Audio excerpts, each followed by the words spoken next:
Yasoda Nandana Brajana Ranjana Jamuna Tira Vanachari Jamuna Jaya Radha Madhava Kunja Vihari Jaya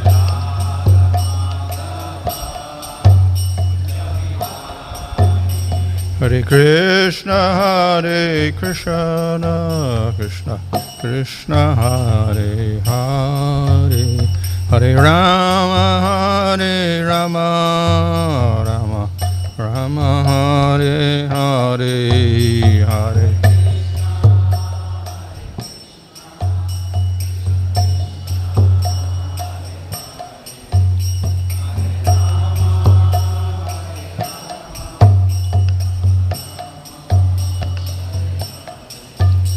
Jaya Prabhupada, Prabhupada, Prabhupada, Jaya Prabhupada, Jaya.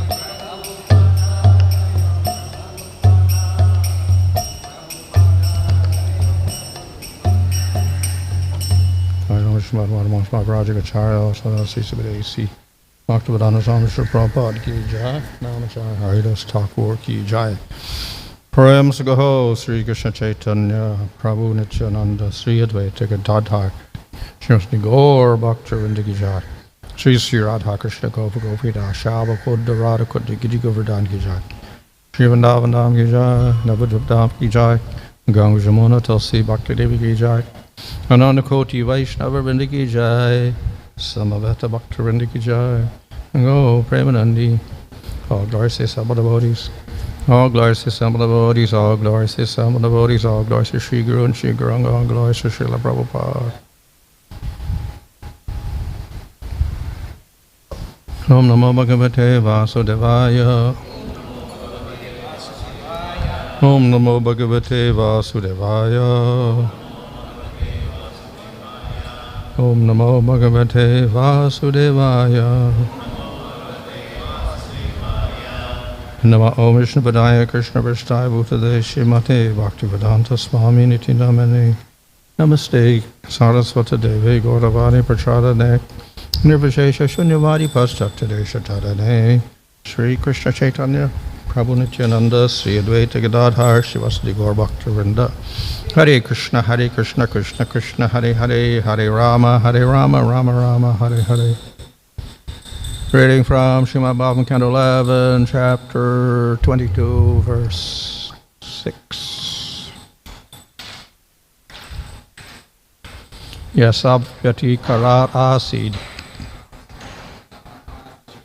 Vikalpo vadatāṁ padam. Prāpte śama-dame pyeti. Vādas tam anu śāmyati.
Yāsāṁ, of which vyatikarāt, by the interaction, āsīd, has arisen, vikalpa, difference of opinion, and vadatāṁ, of those arguing.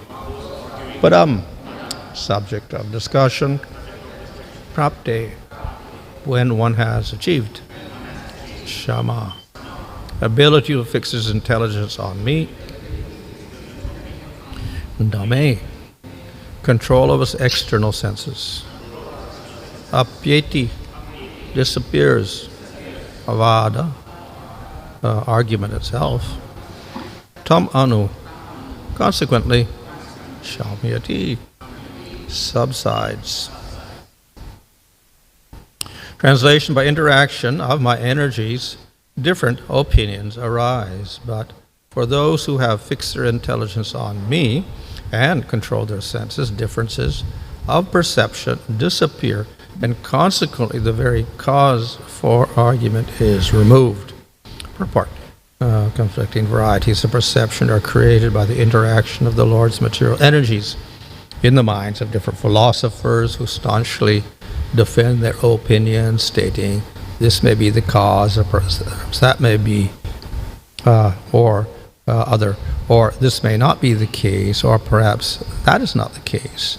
Such logical or rational proposing, doubting, counter-proposing, counteracting, etc., take thousands of different forms and become the basis of argument. Actually, the Supreme Personality of Godhead, Lord Krishna, is the basis of all existence, since everything emanates from the Lord, is maintained by the Lord, and at the end is merged to rest within the Lord. Lord Krishna is paratattva, the highest truth underlying all other dependent truths. In a society of learned persons who have understood the personality and regarded it to be everything, there is no further cause of philosophical quarrel. Such unity of opinion is not based on the absence of philosophical inquiry, nor on the siphoning of rational discussion, but is the natural result of spiritual enlightenment. So-called philosophers proudly boast that they are searching and researching for the absolute truth, yet they somehow consider one who has found the absolute truth to be less intelligent than one who has not found it but is searching. Because Lord Krishna is the absolute truth, one who fully surrenders to the Lord becomes the most learned person. Translation: by interaction of my energies, different opinions arise, but for those who have fixed their intelligence on me and controlled their senses, differences of perception disappear, and consequently the very cause for argument is removed. This statement can be taken in several ways. இந்த வாக்கியத்தை பலவிதங்களில் பொருள் கூறலாம். One, of course, is to take the impersonal idea. அருவவாதத்தின் மூலமாக So if one finally understands that only Brahman exists, then there is no difference. இறுதியில் ஒருவர் அனைத்தும் பிரம்மனே என்று உணர்வாரானால் அவருக்கும் எந்த வேற்றுமையும் தோன்றுவதில்லை. So in other words, all differences are illusion. இந்த பலவிதமான வகைப்பாடுகள் அனைத்தும் மாயத் தோற்றமாகும். So to consider there are many different jivas, that's an illusion. பல ஜீவாத்மாக்கள் இருக்கிறார்கள் என்பது ஒரு மாயை. To consider the jiva to be different from Brahman, that's also an illusion. ஜீவன் பிரம்மனிலிருந்து மாறுபட்டது என்று கூறுவதும் ஒரு மாயையே ஆகும். So in other words, when we realize Brahman, then there are no differences at all because only Brahman exists, and therefore no arguments. இவ்விதமாக பிரம்மனை உணர்ந்தவருக்கு பலவிதமான கண்ணோட்டங்கள் இருப்பதில்லை. அப்பொழுது வாத பிரதிவாதங்கள் நீங்குகின்றன. But as we see from even the translation of the verse and the word for word and the purport also, that is not the way in which the devotees take the meaning of this verse. ஆனால் இந்த ஸ்லோகத்தின் பொருளை பார்ப்போமானால், வார்த்தைக்கு வார்த்தை பதத்துக்கு பதம் உள்ள பொருளையும் கொண்டு பார்ப்போமானால், பக்தர்கள் இதை வேறு கண்ணோட்டத்தில் அணுகுகிறார்கள் என்று காண்கிறோம். So a part of the meaning here, to get this, the meaning, the Vaishnava meaning, we take the word shama. வைஷ்ணவர் ஷமா என்ற பொருள் வார்த்தைக்கு வேறு விதமாக பொருள் கூறுகிறார். So of course, shama could mean peace and oneness in one sense. ஷமா என்றால் ஒருமை, அமைதி என்று ஒரு விதத்தில் கூறலாம். But in the 11th canto of Bhagavatam, Krishna defines sama is the ability to fix your intelligence on the Supreme Lord. ஆனால் பாகவதம் 16வது ஸ்கந்தத்தில் பகவான் ஷமா என்பது பகவான் மேல் தன்னுடைய மனத்தை நிலைநிறுத்தக்கூடிய சக்தியை பகவான் குறிப்பிடுகிறார். So when this particular word comes up in different verses throughout the Bhagavatam, then usually our acharyas will say this is what sama means. It means concentration on the Lord, not on Brahman. எனவே இந்த பதம் பாகவதத்தில் பல இடங்களில் வரும்போது நமது ஆச்சாரியர்கள் கூறுவார்கள் இது அனைத்தும் பகவான் மேல் மனத்தை நிலைநிறுத்துவதையே குறிக்கும், வேறு எந்த பொருளும் இல்லை என்று. And thus we can give this verse a more personal meaning. அப்பொழுது இந்த ஸ்லோகத்திற்கு ஒரு உருவ அடிப்படையில் பொருள் கூற முடியும். But still there can be some idea of oneness as a result of realizing the Supreme Lord. பரமபுருஷ பகவானை உணர்வதன் மூலமாகவும் ஒரு ஒருமைப்பாடு தத்துவம் தோன்றுகிறது. Now there's a oneness in several ways. இந்த ஒருமைப்பாடு பல விதங்களில் காண முடியும். As I mentioned previously, the statement that only Brahman exists is true because everything is in the Lord. முதலில் பிரம்மன் மட்டுமே இருக்கிறது, வேறு ஒன்றும் இல்லை என்று நான் கூறியதும் உண்மைதான். ஏனென்றால் அனைத்தும் பகவானுக்குள்ளேயே அமைந்திருக்கிறது. Everything comes from the Lord. அனைத்தும் பகவானிடமிருந்தே தோன்றுகின்றன. Everything disappears in the Lord. அனைத்தும் பகவானுக்குள் லயமாகின்றன, மறைகின்றன. So we have the common description, Mahavishnu breathes out and all the universes come out of his body and all the jivas come out through his glands and enter into the universes. So everything is emanating, whole material world is emanating from the Lord. நாம் இந்த விளக்கத்தை ஏற்கனவே கேட்டிருக்கிறோம். மகாவிஷ்ணுவின் ரோமக்கால்களிலிருந்து பிரபஞ்சங்கள் தோன்றுகின்றன, அவருடைய கண் பார்வையிலிருந்து ஜீவாத்மாக்கள் வருகிறார்கள், விதமாக பிரபஞ்சங்கள் தோன்றி செயல்படுகின்றன என்று நாம் கேட்டிருக்கிறோம். And then at destruction, everything goes back inside the Lord. பிரளயத்தின் போது அனைத்தும் பகவானுக்குள் லயமாகின்றன. And in the meantime, when everything is in the creation, then the Lord enters into everything as well. இதற்கு இடையில் பகவான் அது நிலைநிறுத்தப்படும் பொழுது பகவான் அனைத்துக்குள்ளும் நுழையவும் செய்கிறார். So therefore, in that sense, matter is one with the Supreme Lord. இவ்விதமாக ஜடப்பொருளானது பகவானோடு ஒன்றானது என்று கூற முடியும். And then, of course, we can say that all these forms from Mahavishnu, Garbhodaksha, Kshirodaksha, Vishnu, they are all emanations from Krishna. மேலும் கர்ப்போதக்ஷாய் விஷ்ணு, க்ஷீரோதக்ஷாய் விஷ்ணு, மகாவிஷ்ணு அனைவரும் கிருஷ்ணரிடமிருந்தே தோன்றுகிறார்கள் என்று நாம் கூறலாம். So therefore, ultimately, everything is one with Krishna. அப்பொழுது இறுதியில் அனைத்தும் கிருஷ்ணரோடு ஒன்றாகிறது. So another way of understanding this is that in the material world, when we have our ahankara and material intelligence and mind working, and our material senses working, then we see in terms of difference. இதை இன்னொரு விதத்தில் பொருள் கூற வேண்டும் என்றால் நமக்கு பௌதிகமான ஜட அகங்காரம் இருக்கிறது, நமக்கு புத்தி, மனம், புலன்கள் இருக்கின்றன. இவற்றின் வாயிலாக நாம் செயல்படும் பொழுது வேற்றுமைகளை காண்கிறோம். So the definition of buddhi or intelligence is to distinguish one thing from another. புத்தியின் விளக்கமாவது ஒன்றை மற்றொன்றிலிருந்து மாறுபடுத்தி காண்பதாகும். So we make differences with the intelligence. அப்பொழுது நம் புத்தியை கொண்டு நாம் வேற்றுமைகளை உண்டாக்குகிறோம். And the more we use our intelligence, the more we make differences. புத்தியை அதிகமாக பயன்படுத்தும் பொழுது வேற்றுமைகளை மேலும் மேலும் காண்கிறோம். So we distinguish individual objects and we define them as different from the next object, the next object, the next object. தனிப்பட்ட பொருட்களை அடையாளம் கண்டு அவற்றை இதர பொருட்களிலிருந்து மாறுபடுத்தி உணர்கிறோம். This is what science does. It makes definitions of everything it sees. And it defines it by being different from everything else. இதையே விஞ்ஞானம் செய்கிறது. தான் பார்க்கக்கூடிய பொருட்கள் அனைத்தும் ஆராய்ச்சி செய்கிறது, அதை ஒன்றிலிருந்து மற்றொன்று வேறுபடுத்தி காண்கிறது. And then we have words. Words are all different sounds. மேலும் நமக்கு வார்த்தைகள் இருக்கின்றன, சொற்கள் இருக்கின்றன, இவை அனைத்தும் சப்தங்கள் தான். So a dictionary takes all those different sounds and puts them in alphabetical order and then gives particular meaning which is different from the other sounds. அகராதியை எடுத்துக்கொள்வோமானால் இந்த சொற்களை எல்லாம் ஒரு வகையில் அமைத்து அவற்றை ஒன்றிலிருந்து ஒன்று வேறுபடுத்தி பொருளை கூறுகின்றன. So the very nature of words and language is to create difference. எனவே வார்த்தைகளுக்கும் பாஷைக்கும் இருக்கக்கூடிய ஒரே ஒரு நோக்கம் வேற்றுமைகளை உண்டாக்குவதுதான். So by the use of language, the more refined your language is, the more differences you are making. நமது மொழி எந்த அளவு வளர்ந்திருக்குமோ அந்த அளவுக்கு வேற்றுமைகளை நாம் காண்போம்.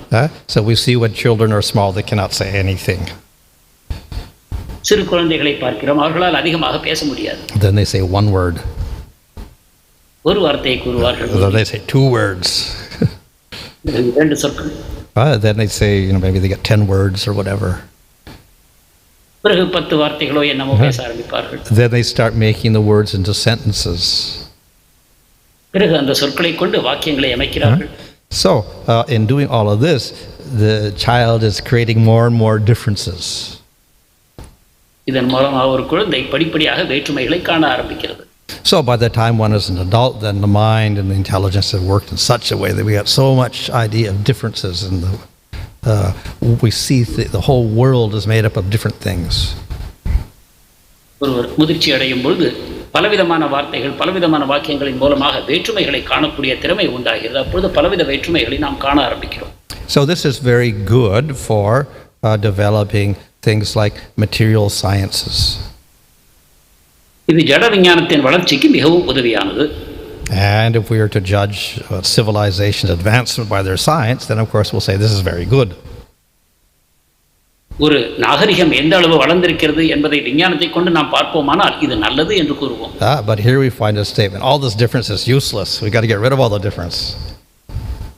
ஆனால் இங்கு ஒரு பதத்தை நாம் காண்கிறோம், இந்த வேற்றுமைகள் அனைத்தும் பயனற்றவை, இந்த வேற்றுமைகள் அனைத்தையும் நாம் நீக்க வேண்டும். So what does that mean? That means we want to just get rid of all of our civilization and go back to caveman existence? What? இதன் பொருள்தான் என்ன? நாம் நாகரிகம் முழுவதையும் துறந்துவிட்டு குகைக்குள் சென்று பழையபடி முற்கால மனிதனைப் போல வாழ வேண்டுமா? According to archaeology, where they make discoveries and then they say, okay, they find some discovery, little scratches on some bones or something. Okay, maybe this is the first words, the first alphabet or something like that. They're not sure, but they say this may be first alphabet. So in other words, people were thinking of sounds and giving meanings to sounds. So something like small children, and they were starting out like that as cavemen. ஆராய்ச்சியாளர்கள் பூமியிலிருந்து தோண்டி எடுத்து சில எலும்புகளில் சில குறிகள் இருப்பதை பார்த்து இதுதான் ஆரம்ப நிலையில் மக்கள் எழுத ஆரம்பித்தார்கள், பொருட்களை கூற ஆரம்பித்தார்கள் என்று அதை கொண்டு கூறுகிறார். அதாவது ஆரம்ப காலத்து மக்கள் மிகச்சிறிய சொற்களையே அறிந்திருந்தார்கள் என்று. So we definitely don't want to do that. Scripture is praising the development of proper use of language, etc. And they use language to give scriptures, and only by scriptures we can understand God. So obviously not saying we just have to stop all speaking and go back to an idea of oneness. எனவே நாம் பின்னோக்கி செல்ல விரும்பவில்லை. அனைத்தும் ஒன்று எண்ணக்கூடிய தளத்தில் நமக்கு இருக்கக்கூடிய நாகரிகம் அனைத்தையும் இழந்து கற்கால மனிதர்கள் போல் நாம் மாற விரும்பவில்லை. பாஷைகளையும் அவற்றின் வளர்ச்சிகளையும் பற்றி சாஸ்திரங்கள் மிகவும் மகிமைப்படுத்தி கூறுகின்றன. இதன் மூலமாகத்தான் சாஸ்திரங்களும் உண்டாகின. But though this development of civilizations and refinement of language and ideas and logic, etc., though they have positive aspect, they also have a negative aspect.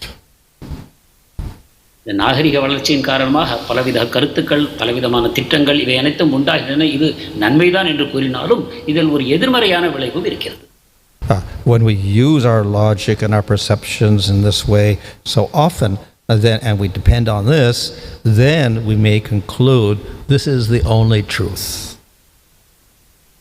நமது புரிதல் நம்முடைய தர்க்கவாத சக்தி இவற்றை அனைத்தும் பயன்படுத்தி இதை மட்டும் நாம் செய்வோமானால் இதுதான் உண்மை எனக்கூடிய முடிவுக்கு வந்துவிடுவோம். And that's what some scientists conclude. இவ்விதமாகத்தான் சில விஞ்ஞானிகள் தீர்மானிக்கிறார்கள். The only truth is what we can, conclude by using our senses and our logic.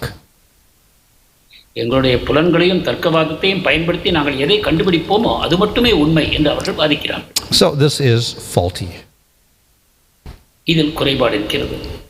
As we know, we have the four faults of, Brahm, etc., making mistakes, limitation of the senses, cheating propensity, etc., pramad, omission of things. So our perception and our mind are not always perfect. மனிதர்களுடைய மனத்தில் 4 விதமான குறைபாடுகள் இருக்கின்றன என்று நாம் கண்டிருக்கிறோம். புலன்கள் குறைபாடுடையவை, நாம் தவறு செய்யக்கூடியவர்கள், ஏமாற்றும் தன்மையுடையவர்கள், அனைத்தையும் புரிந்து கொள்ளக்கூடிய சக்தி நமக்கு இல்லை. எனவே இந்த 4 விதமான குறைபாடுகளை நாம் கொண்டிருக்கிறோம். So even in terms of getting material truth, we are not perfect. எனவே ஒரு ஜட உண்மையை அறியக்கூட நாம் முழுமையானவர்கள் அல்ல. But then there is some things beyond material senses, material mind, and intelligence. ஆனால் ஜட புலன்கள், ஜட மனது, ஜட புத்தி இவற்றுக்கும் அப்பால் விஷயங்கள் இருக்கின்றன. So if we think only those things that we can perceive with our material intelligence and mind and senses, only that exists, then we're making a big mistake. எனவே ஜட புத்தி, மனம், புலன்கள் இவற்றை கொண்டு நாம் அறிவதை மட்டுமே இருக்கின்றன என்றும் இதற்கு அப்பால் வேறு ஒன்றும் இல்லை என்றும் நாம் தீர்மானிப்போமானால் அது தவறாகும். So we should not be completely dependent upon our intelligence and senses and mind to make all these different types of distinctions. நாம் முழுக்க நம்முடைய மனம், புத்தி, அகங்காரம் இவற்றையே சார்ந்து பொருட்களின் வேற்றுமையை காண முயலக்கூடாது. So our acharyas say we do not reject intelligence, we do not reject logic. ஆச்சாரியர்கள் கூறுகிறார்கள், நாங்கள் புத்தியையும் தர்க்கவாதத்தையும் நிராகரிக்கவில்லை என்று. Because we also need these in order to understand scriptures. நமக்கு இவை தேவைப்படவும் செய்கின்றன, ஏனென்றால் இவற்றை கொண்டுதான் சாஸ்திரங்களை நாம் புரிந்து கொள்கிறோம். But if we use them completely independent of scriptures, then we are likely to come to wrong knowledge. ஆனால் சாஸ்திரங்களை நிராகரித்து சுதந்திரமாக இந்த விஷயங்களை பயன்படுத்தி தீர்மானங்களுக்கு வருவோமானால் நாம் தவறான முடிவுகளை எடுப்போம். Particularly regarding the jiva and the Supreme Lord. ஜீவாத்மாவுக்கும் பரமபுருஷ பகவானுக்கும் பற்றிய விஷயங்களை அறியாமலே போவோம். So we can utilize the intelligence and logic, etc., words, etc., and whatever, in getting the meaning out of Scripture. எனவே நமது மனம், புத்தி, மொழி இவற்றை கொண்டு சாஸ்திரங்களில் உள்ள பொருளை அறிந்து கொள்ள நாம் பயன்படுத்த வேண்டும். So if we use our intelligence and logic to get the correct meaning of Scripture, that's the proper use of our senses, mind, and intelligence. நமது புத்தி, தர்க்கவாதம் இவற்றை கொண்டு சாஸ்திரங்களில் உள்ள சரியான பொருளை அறிந்து கொள்ள முயற்சி செய்வோமானால் அதுவே அவற்றின் சரியான பயனாகும். So by using our intelligence in that way, then we understand and accept that some things are beyond the senses and the mind and intelligence. புத்தியை இவ்விதமாக நாம் சரியாக பயன்படுத்துவோமானால் நமது மனம், புத்தி இவற்றுக்கு அப்பால், புலன்கள் இவற்றுக்கு அப்பால் வேறு ஏதோ இருக்கிறது என்பதை உணர்வோம். So we utilize our intelligence to come to that conclusion, but we don't condemn the intelligence for doing that. It is a useful use of the intelligence. எனவே புத்தியை கொண்டு அந்த விதமான தீர்மானத்துக்கு வருவோமானால் அது அதன் சரியான பயனாகும். அதை நாம் குறை கூறவில்லை. So that intelligence which is in line with the scriptures, then that is acceptable intelligence. சாஸ்திரங்களை சார்ந்து செயல்படக்கூடிய புத்தி சரியான புத்தியாகும். அது ஏற்கப்படும். So in this way, we don't reject completely the use of our intelligence in making distinctions, but we have to use it in the proper way. எனவே புத்தியை பயன்படுத்தி வேற்றுமைகளை காண்பது முழுமையாக நிராகரிக்கப்படவில்லை, ஆனால் அது சரியான விதத்தில் செய்யப்பட வேண்டும். So the scriptures also, as I say, they tell us that certain things are beyond your senses and your mind. சாஸ்திரங்கள் கூறுகின்றன நமது புலனுக்கும் மனத்துக்கும் அப்பாற்பட்ட விஷயங்கள் இருக்கின்றன என்று. So it's useless to use our mind and senses to try to know them or discuss them. எனவே நமது மனத்தையும் புலன்களையும் கொண்டு இந்த விஷயங்களை பற்றி புரிந்து கொள்ளவும் சர்ச்சை செய்யவும் முயலுவது வீணானது. So therefore we will simply accept those statements of scripture which we cannot prove by senses or mind. எனவே மனத்தையும் புத்தியையும் கொண்டு நிரூபிக்க முடியாத விஷயங்கள் எவற்றை சாஸ்திரங்கள் கூறுகின்றனவோ அவற்றை உள்ளபடியே ஏற்றுக்கொள்ள வேண்டும். So why should we accept that? ஏன் அவ்வாறு ஏற்க வேண்டும்? Just as you may read something in the newspaper or a magazine or see something on television, maybe it's true, maybe it's not true, so you may not want to accept it. செய்தித்தாளிலோ தொலைக்காட்சியிலோ வேறு புத்தகங்களிலோ காணக்கூடிய விஷயங்கள் அனைத்தையும் நீங்கள் ஏற்றுக்கொள்ளாமல் இருக்கலாம், அவை மெய்யில்லாமல் இருக்கக்கூடும். So we can say the same thing about scriptures. சாஸ்திரங்களின் விஷயத்திலும் இதே குறையை நாம் கூற முடியும். And certainly that's what some people do. அதைத்தான் சிலர் செய்யவும் செய்கிறார்கள். So we have so many different descriptions in the scripture, then people say, oh, that's scripture, that's like imaginary, so we don't accept it. எனவே சிலர் கூறுவார்கள், ஓ இந்த சாஸ்திரங்கள் எல்லாம் கற்பனையானவை, நாங்கள் அவற்றை ஏற்க மாட்டோம் என்று. But other people will accept the scripture. ஆனால் வேறு மக்களோ சாஸ்திரங்களை ஏற்பார்கள். So why would they accept the scripture even if they can't prove it? நிரூபிக்க முடியவில்லை என்றால் ஏன் அவர்கள் சாஸ்திரங்களை ஏற்கிறார்கள்? And the answer is ultimately faith. இதற்கான விடை நம்பிக்கை, விசுவாசம். So if you have faith in the Bhagavatam, then you will accept what the Bhagavatam says. பாகவதத்தில் நம்பிக்கை இருக்குமானால் அது கூறுவதை நீங்கள் ஏற்பீர்கள். And if you don't have faith, you won't accept it. அதில் நம்பிக்கை இல்லாவிட்டால் மறுப்பீர்கள். So therefore, ultimately, it's a matter of faith, what we accept as authoritative or scripture, sabda. எனவே இவை அனைத்துக்கும் அடிப்படையாக இருப்பது விசுவாசம் தான். அதை கொண்டுதான் நாம் சாஸ்திரங்களை, சப்தத்தை ஏற்கிறோம். And everyone is free to choose what their authority is. அவரவர் அங்கீகரிக்கப்பட்ட சாஸ்திரங்களை தேர்ந்தெடுக்க முடியும். But at the same time, if you're intelligent, then you could understand what is more authoritative and what is less authoritative.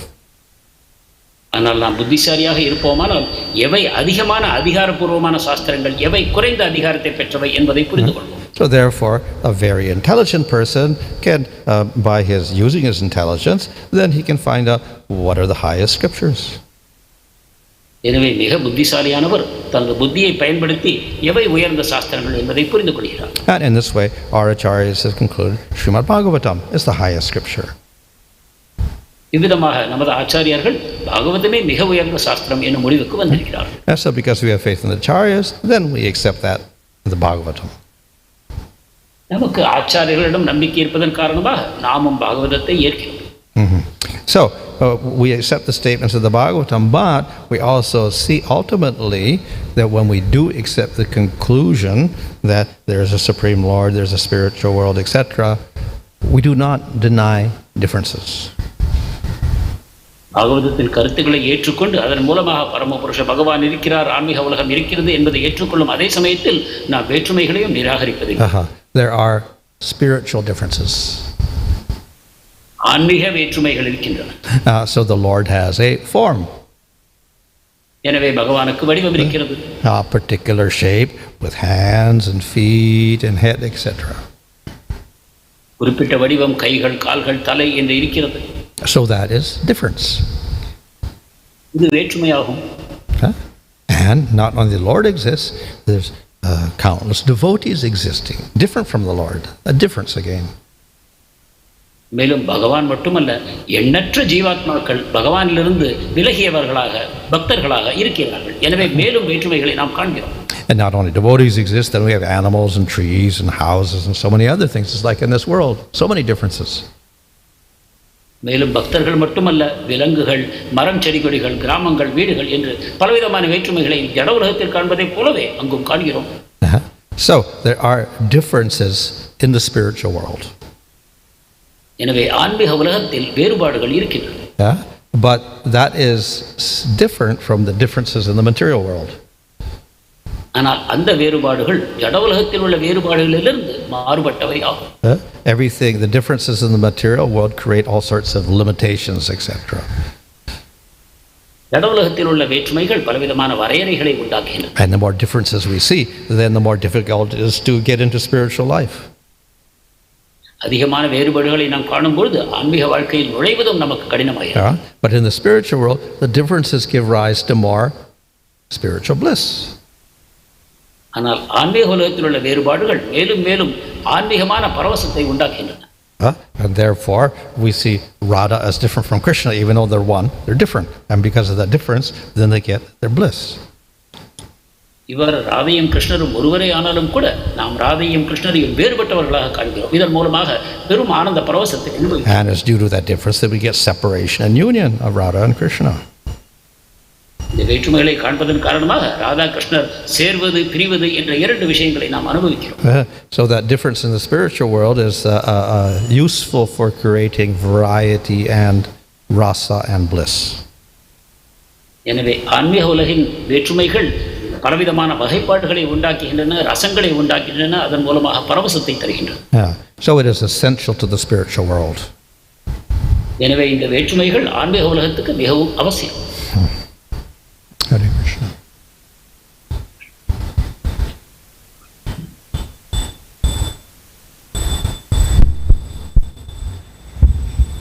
Hare Krishna Maharaj, Dandavat Pranam. As it begins in the purport, conflicting varieties of perception. The Lord is right situated there at the point where that perception arises. Why the Lord is not directing the jiva towards the right conclusion? பலவிதமான கண்ணோட்டங்கள் உண்டாகின்றன என்று நாம் இந்த பொழிப்புரையில் பார்த்தோம். இந்த கண்ணோட்டங்கள் உண்டாகக்கூடிய அந்த இடத்திலேயே பரமபுருஷ பகவான் வீற்றிருக்கிறார். எனவே இந்த உணர்வுகளை ஏன் அவர் சரியான விதத்தில் வழிநடத்துவதில்லை? Well, he is, but it's indirect. அவர் செய்கிறார், ஆனால் மறைமுகமாக. If the Lord makes the jiva think in a certain way, then the jiva will have no independence at all. ஜீவாத்மாவை பகவான் ஒரு குறிப்பிட்ட விதத்தில் சிந்திக்க செய்கிறார் என்று கூறுவோமானால் அவருக்கு சுதந்திரம் இல்லை என்று ஆகும். So if he says you can't be ignorant, you have to understand me, then there would be no jivas in the material world at all.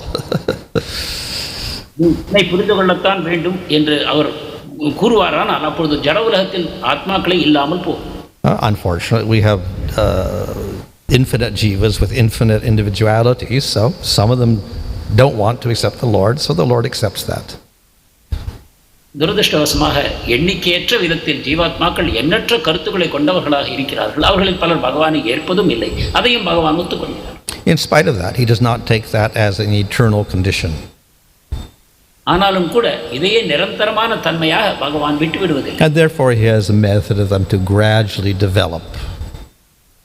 எனவே இந்த ஆத்மாக்கள் படிப்படியாக வளர்வதற்கு ஒரு வழிமுறையை அவர் ஏற்படுத்தினார். So we see they can develop from lower consciousness to higher consciousness, from plant to animal to human being.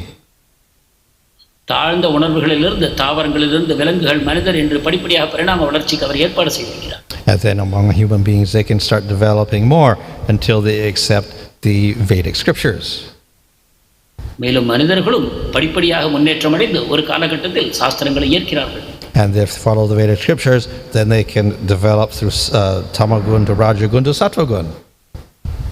வேத இலக்கியங்களை அவர்கள் பின்பற்றும் பொழுது தமோகுணத்திலிருந்து ரஜோகுணம் சத்வகுணம் என்று முன்னேற முடியும்.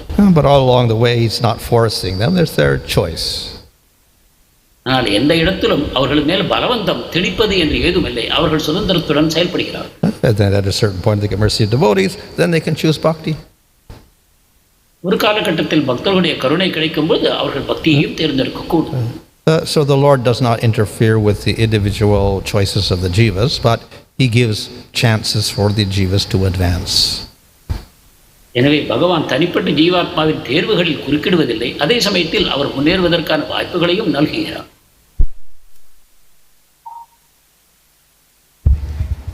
Hare Krishna Maharaj. When it comes to Radharani and Baladev, we can see that Bhagavan's expansion there. And when it comes to Jivatma, we are all the emanations. But we are trying to near the Lord and take that bliss. So is there any difference between the emanated energy and the expansion themselves? Because Bhagavan is establishing relationship with both the entities, like his expansions and as well with the emanated entities. Kindly explain the difference between the emanated entity relationship and the expansion entities. Thank you, Maharaj. ராதாராணியும் பலதேவரும் கிருஷ்ணருடைய விரிவங்கங்கள் என்று கூறப்பட்டது. அதை தவிர ஜீவாத்மாக்கள் அவரிடமிருந்து பிரிந்து தோன்றிய அம்சங்களாகவும் கூறப்படுகிறார்கள். இவர்கள் அனைவருடனும் பகவான் சில வித உறவுகளை கொண்டிருக்கிறார். எனவே இவற்றுக்குள்ள வேற்றுமையை விளக்க வேண்டும். Well, they have great similarity. இவற்றில் பல ஒற்றுமைகள் இருக்கின்றன. Since they can all have eternal forms and experience rasa. அனைவருக்கும் சாஸ்வதமான வடிவம் இருக்கிறது, ரசத்தை அனுபவிக்கக்கூடிய சக்தி இருக்கிறது. But then there's also some big difference. அதே சமயம் மிகப்பெரிய வேற்றுமையும் இருக்கிறது. One, of course, is Lord has his expansions like Baladev or others who are the Lord himself, so they're non-different from him.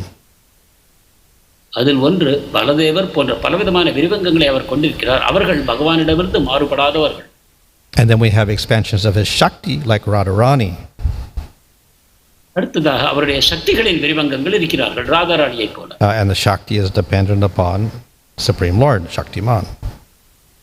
அந்த சக்தியானது சக்திமானாகிய பரமபுருஷ பகவானை சார்ந்திருக்கிறது. So there is some more difference there.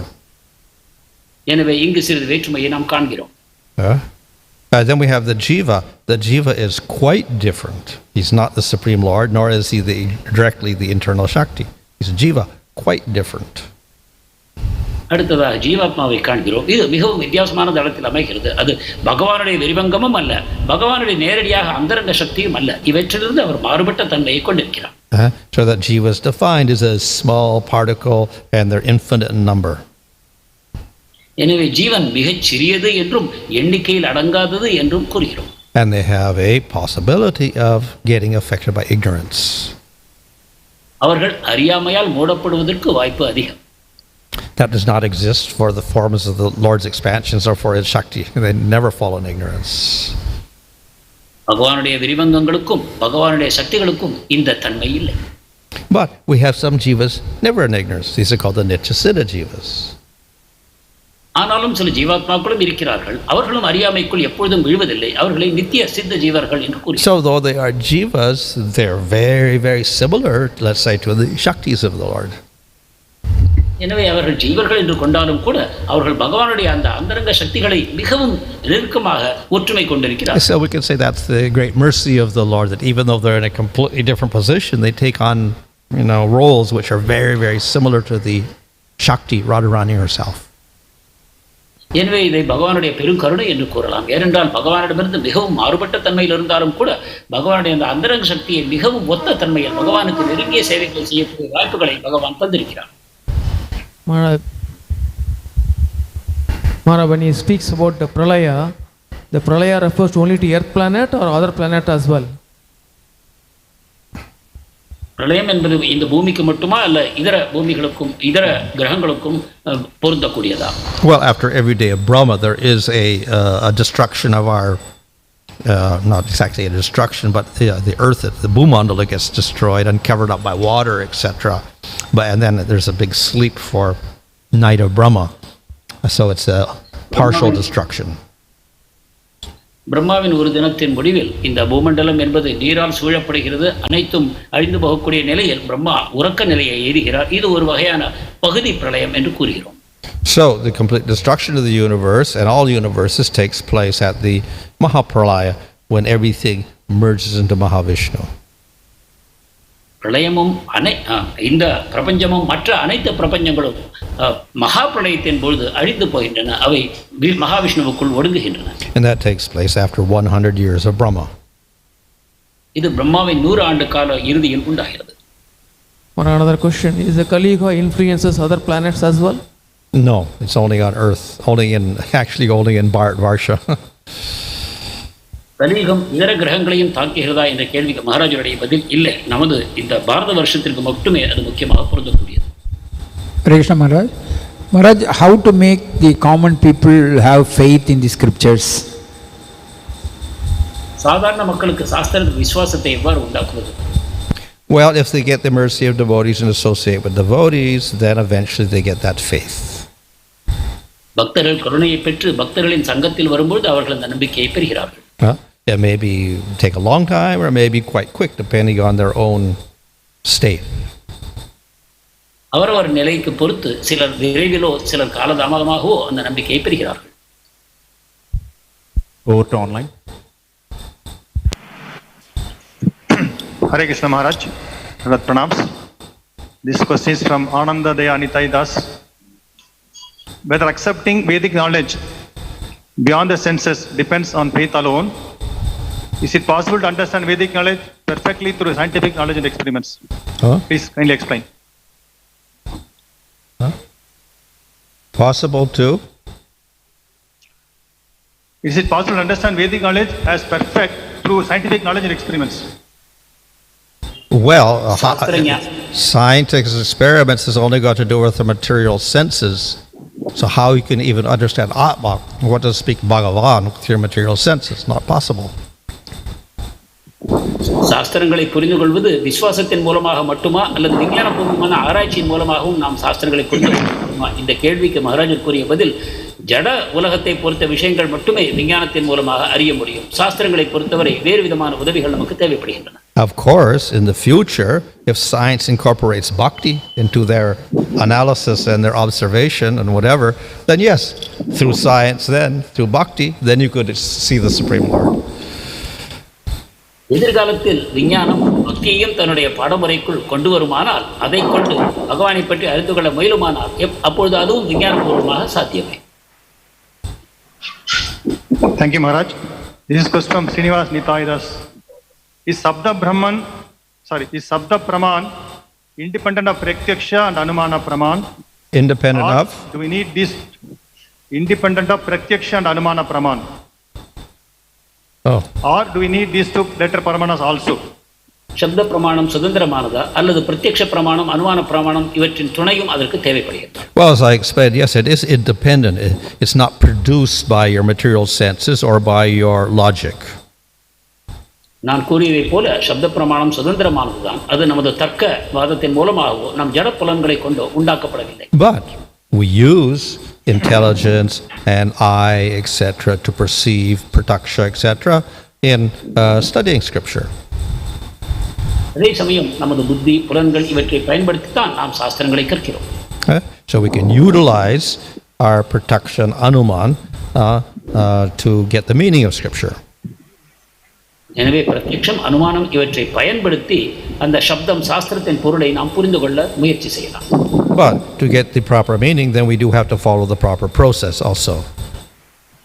ஆனால் சரியான பொருளை அடைய வேண்டும் என்றால் அதற்கு சரியான வழிமுறையையும் பின்பற்ற வேண்டும்.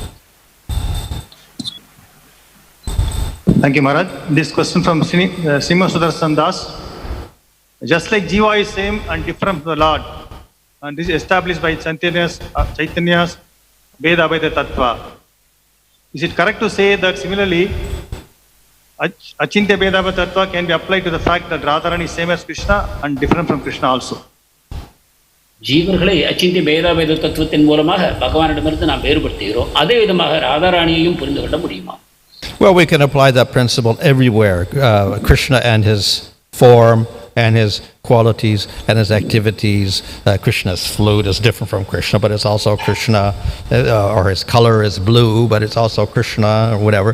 So we can apply that to everything, oneness and difference everywhere.